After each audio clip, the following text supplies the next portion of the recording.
ಎಲ್ಲರಿಗೂ ನಮಸ್ಕಾರ. Welcome to my channel Soumya Rudresh vlogs. ಇವತ್ತು ಶ್ರಾವಣ ಮಂಗಳವಾರ, ಮೊದಲನೇ ವಾರದ ಮಂಗಳಗೌರಿ ಪೂಜೆ. ಇವತ್ತು ಪೂಜೆ ತೋರಿಸ್ತೀನಿ ನಿಮಗೆ. ಹಾಗೆ ಎಲ್ರಿಗೂ ಮಂಗಳಗೌರಿ ಹಬ್ಬದ ಹಾರ್ದಿಕ ಶುಭಾಶಯಗಳು. ಬನ್ನಿ ಪೂಜೆ ನೋಡಿ. ಆ್ಯಕ್ಚುಲಿ ಇವತ್ತು ಸಿಂಪಲಾಗಿ ಮಾಡಿದ್ದೀನಿ. ನಂದು ಆಲ್ರೆಡಿ 5 ವರ್ಷಕ್ಕೆ ಮುಗ್ದಿದೆ ಮಂಗಳಗೌರಿ ಪೂಜೆ, ವೃದ್ಧಾಪನೆ ಎಲ್ಲ ಆಗಿದೆ. ಇವಾಗೇನಪ್ಪ ಅಂದರೆ ಅಲ್ಲಿಂದ ಇಲ್ಲಿವರೆಗೂ ಕೂಡ ಇವಾಗ 12ನೇ ವರ್ಷದ ಮಂಗಳಗೌರಿ ನಂದು, ಹೆಚ್ಚು ಕಮ್ಮಿ 11ನೇ ವರ್ಷದ ಮಂಗಳಗೌರಿ. ಸಿಂಪಲ್ಲಾಗೇ ಪೂಜೆ ಮಾಡ್ತೀನಿ ಮನೆಯಲ್ಲಿ, ದೇವ್ರ ಮನೆಯಲ್ಲಿ ಇಟ್ಬಿಟ್ಟು. ವೃದ್ಧಾಪನೆ ಆಗೋವರೆಗೂ ಕೂಡ ಜೋರಾಗಿ ಮಾಡ್ತಿದ್ವಿ. 5 ವರ್ಷಕ್ಕೆ ವೃದ್ಧಾಪನೆ ಮಾಡೋರು ಇದ್ದಾರೆ, ಹಾಗೆ 9 ವರ್ಷಕ್ಕೆ ಮಾಡ್ತಾರೆ. ನಮ್ದು 5 ವರ್ಷಕ್ಕೆಲ್ಲ ಮುಗಿಸಿ ಬಾಗಿಣ ಎಲ್ಲ ಕೊಟ್ವಿ. ಇವಾಗ ಸಿಂಪಲ್ಲಾಗಿ ಮಾಡ್ತಾ ಹೋಗ್ತಾ ಇದ್ದೀವಿ. ವರ್ಷನೂ ಕೂಡ ಶ್ರಾವಣ ಮಾಸದಲ್ಲಿ ಈ ಒಂದು ಮಂಗಳಗೌರಿ ಪೂಜೆನ ಮಾಡ್ತೀವಿ. ಹಾಗೆ ಇಲ್ಲಿ ನೈವೇದ್ಯಕ್ಕೆ ಕಾಯಿ ಒಬ್ಬಟ್ಟು ಮಾಡ್ಕೊಳ್ಳೋಣ ಅಂತೇಳ್ಬಿಟ್ಟು ಕಾಯಿ ಬೆಲ್ಲನ ಇಲ್ಲಿ ಕುದಿಸಿಟ್ಕೋತಾ ಇದ್ದೆ. ಬೇಗನೆ ಕುದಿಸಿದ್ರೆ ಅದು ಸ್ವಲ್ಪ ಗಟ್ಟಿಗೆ ಆಗಬೇಕಾಗುತ್ತೆ. ಹಾಗಾಗಿ ಅದು ಸ್ವಲ್ಪ ಗಟ್ಟಿಗೆ ಆಗಬೇಕಾಗುತ್ತೆ ಅಂತ ಹೇಳ್ಬಿಟ್ಟು ಬೇಗನೆ ಮಾಡ್ಕೊಳ್ತಾ ಇದ್ದೆ ಫಸ್ಟ್ ನೈವೇದ್ಯಕ್ಕೆ. ಹಾಗೆ ಇಲ್ಲಿ ಪೂಜೆ ಎಲ್ಲ ಕಂಪ್ಲೀಟಾಗಿ ಮುಗ್ದಿದೆ ನೋಡ್ಬೋದು. ಪ್ರತಿ ವಾರನೂ ಕೂಡ ಹೀಗೆ ಇರುತ್ತೆ. ವೃದ್ಧಾಪನೆ ಆಗೋದಕ್ಕಿಂತ ಮುಂಚೆ ತುಂಬ ಜೋರಾಗಿ ಮಾಡ್ತಿದ್ವಿ. ಈಗೆಲ್ಲ ಆದ ನಂತರ ನಾವು ಈ ಥರ ಸಿಂಪಲ್ಲಾಗಿ ಮಾಡಿ ಅದಕ್ಕೊಂದು ನೈವೇದ್ಯನ ಮಾಡಿ ಬ್ಲೌಸ್ ಪೀಸನ್ನೇ ಹಾಕಿಬಿಟ್ಟು ಅದಾದ ನಂತರ ಕೊನೆ ವಾರದಲ್ಲಿ ಸೀರೆ ಉಡಿಸ್ತಾರೆ. ಹಾಗೆ ಒಂದು 5 ಜನಕ್ಕಾದ್ರೂ ಆಯಿತು, ಒಂದು 9 ಜನಕ್ಕಾದ್ರೂ ಆಯಿತು, ಮುತ್ತೈದೆಯರಿಗೆ ಉಡಿನ ದುಂಬಿದ್ದು ಒಂದು ಪದ್ಧತಿ. ಹಾಗೆ ಇವತ್ತಿನ ಈ ವಿಡಿಯೋದಲ್ಲಿ ನಮ್ಮ ಮನೆಯ ನಾಗರ ಪಂಚಮಿಗೆ ನಾವು ವಿಶೇಷವಾಗಿ ಉಂಡೆಗಳನ್ನ ಮಾಡ್ತೀವಿ. ಆ ಒಂದು ವಿಡಿಯೋನು ಕೂಡ ಇಲ್ಲಿ ನೀವು ನೋಡ್ತಾ ಹೋಗ್ತೀರಾ ಮುಂದೆ. ಹಾಗೆ ಇಲ್ಲಿ ಸಂಜೆ ನಾನು ಮತ್ತೆ ಕಳಸದ ಆರತಿನ ಮಾಡಿ ಮತ್ತೊಂದು ಸತಿ ದೇವ್ರ ದೀಪಗಳನ್ನೆಲ್ಲ ಹಚ್ಚಿಟ್ಬಿಟ್ಟು ಕಳಸದ ಆರತಿನೆಲ್ಲ ಮಾಡಿ ಇಡ್ತಾ ಇದ್ದೆ.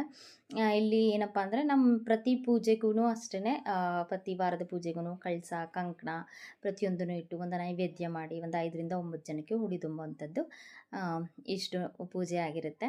ಹಾಗೆ ಇಲ್ಲಿ ನೋಡ್ಬೋದು ವಿಶೇಷವಾದಂತಹ ಪಂಚಮಿಗೆ ರೆಡಿ ಮಾಡ್ಕೊಳ್ತಾ ಇದ್ವಿ. ಉಂಡೆಗಳನ್ನ ಇಲ್ಲಿ ತಯಾರಿಸ್ತಾ ಇದ್ವಿ, ಉಂಡೆಗಳನ್ನ ರೆಡಿ ಮಾಡ್ಕೊತಾ ಇದ್ವಿ.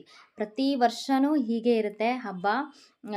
ಎಲ್ರಿಗೂ ಕೂಡ ಈ ಹಬ್ಬಕ್ಕೆ ನಮ್ಮ ರಿಲೇಟಿವ್ಸ್ಗೆ, ಅದರಲ್ಲೂ ಮನೆಯ ಹೆಣ್ಮಕ್ಳಿಗೆ ಹುಡಿನ ಕೊಟ್ಟು, ಅಂದರೆ ಮಡಲಕ್ಕಿನ ಕೊಟ್ಟುಬಿಟ್ಟು ಬ್ಲೌಸ್ ಪೀಸು, ಬಳೆ ಪ್ರತಿಯೊಂದು ಕೂಡ ಹೂವು ಹಣ್ಣು ಎಲ್ಲನೂ ಕೊಟ್ಬಿಟ್ಟು ಈ ಉಂಡೆಗಳನ್ನ ಇಟ್ಟು ಒಂದು 5 ರೀತಿಯಾದಂತಹ ಉಂಡೆಗಳನ್ನ ಕೊಟ್ಬಿಟ್ಟು ಮಡಲಕ್ಕಿ ಉಡಕ್ಕಿ ಕೊಟ್ಟು ಬರ್ತೀವಿ. ಕೊಬ್ಬರಿ ಎಲ್ಲ ಇಟ್ಬಿಟ್ಟು ಇದೊಂದು ವಿಶೇಷವಾಗಿರುವಂತಹ ಪ್ರತಿ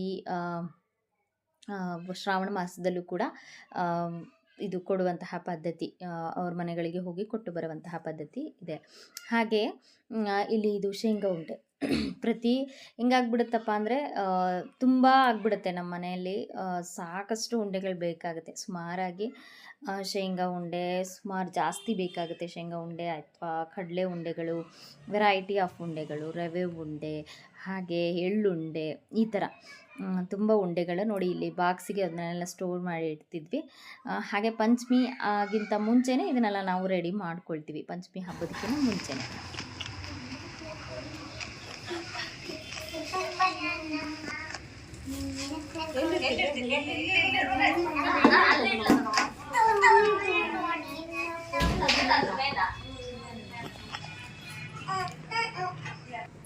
ಈಗ ನೀವು ನೋಡ್ತಾ ಇರುವಂಥದ್ದು ನಮ್ಮ ಮನೆಯ ನಾಗಪಂಚಮಿ ಹಬ್ಬದ ವಿಡಿಯೋ. ನಾವು ಹಿಂದಿನ ದಿನ ಉಂಡೆಗಳನ್ನೆಲ್ಲ ಕಟ್ತೀವಿ, ವಾರಕ್ಕೆ ಮುಂಚೆ ಪ್ರಿಪ್ರೇಷನ್ ಮಾಡ್ಕೊಂಡಿರ್ತೀವಿ. ಯಾಕೆಂದರೆ ಜಾಸ್ತಿ ಕ್ವಾಂಟಿಟಿ ಉಂಡೆಗಳನ್ನ ಮಾಡಿರೋದ್ರಿಂದ ಬೆಳ್ಳಿ ನಾಗಪ್ಪಂಗೆ ಹಾಲಿರ್ತೀವಿ. ಹಾಗೆ ಹೊರಗಡೆ ರಂಗೋಲಿ ನೋಡ್ಬೋದು, ಈ ರೀತಿಯಾದಂತಹ ಒಂದು ಪುಟ್ಟ ನಾಗಪ್ಪನ ಬಿಡಿಸಿದ್ದೆ. ಹಾಗೆ ಬೆಳ್ಳಿ ನಾಗಪ್ಪನ ಇಟ್ಬಿಟ್ಟು ನಾವು ಹಾಲೆರೆಯುವಂತಹ ಪದ್ಧತಿ. ಉತ್ತಕ್ಕೆಲ್ಲ ಇಲ್ಲಿ ಹೋಗೋಕ್ಕಾಗೋದಿಲ್ಲ. ಹಾಗಾಗಿ ಮನೆಯಲ್ಲಿರುವಂತಹ ಬೆಳ್ಳಿ ನಾಗಪ್ಪಗಳನ್ನ ಇಟ್ಬಿಟ್ಟು ಅದಕ್ಕೆ ಹಾಲು ತುಪ್ಪ ಎರೆದು ಉಂಡೆಗಳನ್ನ ಇಟ್ಬಿಟ್ಟು ನೈವೇದ್ಯ ಮಾಡ್ತೀವಿ. ಜೊತೆಗೆ ಜೋಳದ ಹರಳನ್ನು ಕೂಡ ಹುರಿದು, ಅಂದರೆ ಪಾಪ್ಕಾರ್ನ್ ಆಗುತ್ತಲ್ಲ ಆ ರೀತಿಯಾಗಿ ಜೋಳದ ಒಂದು ಇದನ್ನು ಕೂಡ ಹುರಿದ್ಬಿಟ್ಟು ಅದಕ್ಕೊಂದಷ್ಟು ರಾತ್ರಿ ನೆನೆಸಿಟ್ಟಂತಹ ಕಡಲೆಕಾಳು, ಜೊತೆಗೊಂದು ನೆನೆಸಿಟ್ಟಂತಹ ಅಕ್ಕಿ, ಇಷ್ಟನ್ನು ಕೂಡ ಮಿಕ್ಸ್ ಮಾಡಿಕೊಂಡು ನಾಗಪ್ಪಂಗೆ ಹಾಕ್ತೀವಿ. ಪ್ರತಿ ವರ್ಷವೂ ಕೂಡ ಇದೇ ರೀತಿಯಾಗಿರುತ್ತೆ ಹಬ್ಬ.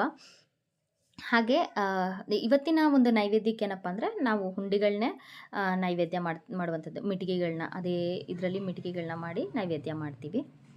ನಾಗಪ್ಪನಿಗೆ ಹಾಲೆರೆದ ತಿರ್ಗಾ ದಿನ ಅಂದರೆ ನೆಕ್ಸ್ಟ್ ಡೇ ಗಂಗೆ ಪೂಜೆನ ಮಾಡ್ತೀವಿ. ಗಂಗೆ ಪೂಜೆಗೆ ನಾವು ಒಂದು 5 ಜನಕ್ಕೂ ಕೂಡ ಅದನ್ನು ಪೂಜೆ ಎಲ್ಲ ಮಾಡಿಬಿಟ್ಟು ಹೋಳಿಗೆನೇ ನೈವೇದ್ಯ ಮಾಡಿ ಅವತ್ತು ಮಾಡುವಂತಹ ಪದ್ಧತಿ ನೆಕ್ಸ್ಟ್ ಡೇ ಇರುತ್ತೆ. ಹೀಗೆ ಈ ರೀತಿಯಾಗಿತ್ತು ನಮ್ಮ ಮನೆಯ ಪಂಚಮಿ ಹಬ್ಬ, ಹಾಗೆ ನಾಗಪಂಚಮಿ ಹಬ್ಬ, ಹಾಗೆ ಗಂಗೆ ಪೂಜೆ ಎಲ್ಲನೂ ನಿಮ್ಮ ಜೊತೆ ಶೇರ್ ಮಾಡ್ಕೊಂಡಿದ್ದೀನಿ. ಇದಾಗಿತ್ತು ನಮ್ಮ ಶ್ರಾವಣ ಮಾಸದ ನಾಗಪಂಚಮಿ ಹಬ್ಬ. ನಿಮ್ಮೆಲ್ರಿಗೂ ಈ ಒಂದು ಹಬ್ಬದ ವಿಡಿಯೋ ಇಷ್ಟ ಆಗಿದೆ ಅಂತ ಅಂದ್ಕೊಂಡಿದ್ದೀನಿ. ನೆಕ್ಸ್ಟ್ ವಿಡಿಯೋದಲ್ಲಿ ನಾನು ವರಮಹಾಲಕ್ಷ್ಮಿ ಪೂಜೆಯ ವಿಡಿಯೋನ ಶೇರ್ ಮಾಡ್ಕೊಳ್ತೀನಿ. ಪ್ಲೀಸ್ ವಿಡಿಯೋ ಇಷ್ಟ ಆದರೆ ಲೈಕ್ ಮಾಡಿ, ಶೇರ್ ಮಾಡಿ, ಕಮೆಂಟ್ ಮಾಡಿ. ಹೊಸದಾಗಿ ನೋಡ್ತಿರೋರು ಸಬ್ಸ್ಕ್ರೈಬ್ ಮಾಡಿ ನೋಡಿ. Thank you for watching my channel. Thank you.